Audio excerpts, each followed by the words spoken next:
నమస్తే, welcome to YoYo Cine Talkies. Sudigali Sudheer బుల్లితెరలో ఈ పేరు వింటే చాలు ఆడియన్స్ కు ఎక్కడా లేని జోష్ వస్తుంది. స్మాల్ స్క్రీన్ పై ఈ రేంజ్ క్రేజ్ సంపాదించిన సుధీర్ సిల్వర్ స్క్రీన్ వైపు అడుగులు వేశాడు. జబర్దస్త్తో మొదలై సిల్వర్ స్క్రీన్ పై హీరోగా టర్న్ అయిన సుధీర్ టాలెంట్ గురించి అందరికీ తెలిసిందే. బుల్లితెర మీద అతను ఏ షో చేసినా సూపర్ డూపర్ హిట్ అవ్వాల్సిందే. అలాంటి సుధీర్ స్మాల్ స్క్రీన్ ని వదిలి వెండితెర మీద హీరోగా మారేందుకు ప్రయత్నాలు చేశాడు. సాఫ్ట్వేర్ సుధీర్తో హీరోగా మొదటి ప్రయత్నం చేసిన సుధీర్ ఆ తర్వాత వాంటెడ్, పండుగాడు, గాలోడు, కాలింగ్ సహస్ర అనే సినిమాలు చేశాడు. బుల్లితెర మీద సుధీర్ షో ఎంత పెద్ద హిట్టో అందరికీ తెలిసిందే. కానీ సిల్వర్ స్క్రీన్ పై సుధీర్ సినిమాలు అంతగా ఇంపాక్ట్ క్రియేట్ చేయలేదు. అతని సినిమాలు ఎప్పుడు వస్తున్నాయి, ఎప్పుడు వెళ్తున్నాయి అన్న విధంగా పరిస్థితి మారిపోయింది.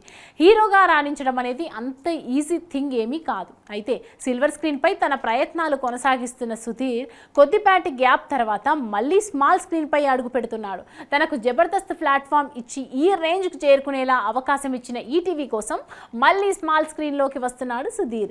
ఈటీవీలో త్వరలో మొదలవుతున్న ఫ్యామిలీ స్టార్స్ ప్రోగ్రామ్ కి సుధీర్ హోస్ట్ గా వ్యవహరించనున్నాడు. లేటెస్ట్ గా దీనికి సంబంధించిన ప్రోమో ఒకటి రిలీజ్ చేశారు. సుధీర్ ఆట చూస్తావా అంటూ గుంటూరు కారంలో సూపర్ స్టార్ డైలాగ్ తో అదరగొట్టేశాడు. సుధీర్ స్మాల్ స్క్రీన్ ఎంట్రీని అతని ఫ్యాన్స్ ని సర్ప్రైజ్ చేసింది. అయితే బుల్లితెరకు షిఫ్ట్ అయ్యాం కదా అని సినిమాలు వదిలేస్తాడేమో అనుకుంటే పొరపడినట్టే.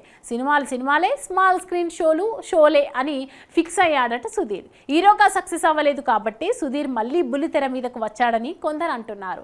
స్క్రీన్ ఏదైనా ఎంటర్టైన్ చేయడమే తన ముఖ్య ఉద్దేశం అని ఫిక్స్ అయ్యాడు సుధీర్. ఇంతకీ ఈ ఫ్యామిలీ స్టార్స్ షో కాన్సెప్ట్ ఏంటి? Sudheer after long gap hosting తో ఎలా మెప్పిస్తాడన్నది చూసేందుకు ప్రేక్షకులు ఆసక్తిగా ఎదురు చూస్తున్నారు. హాయ్, హలో, మెస్మరైజ్ చేసే మూవీ ముచ్చట్లు, రిలీజ్ అయిన వెంటనే రివ్యూస్, మీ అభిమాన తారల రియల్ స్టోరీస్, సినిమా సమాచారం ఏదైనా క్షణాల్లో మీ చెంతకు. మరింకెందుకు ఆలస్యం, యోయో సినీ టాకీస్ ని సబ్స్క్రైబ్ చేసుకోండి. హలో, నోటిఫికేషన్ కోసం గంట కొట్టడం అస్సలు మర్చిపోకండి.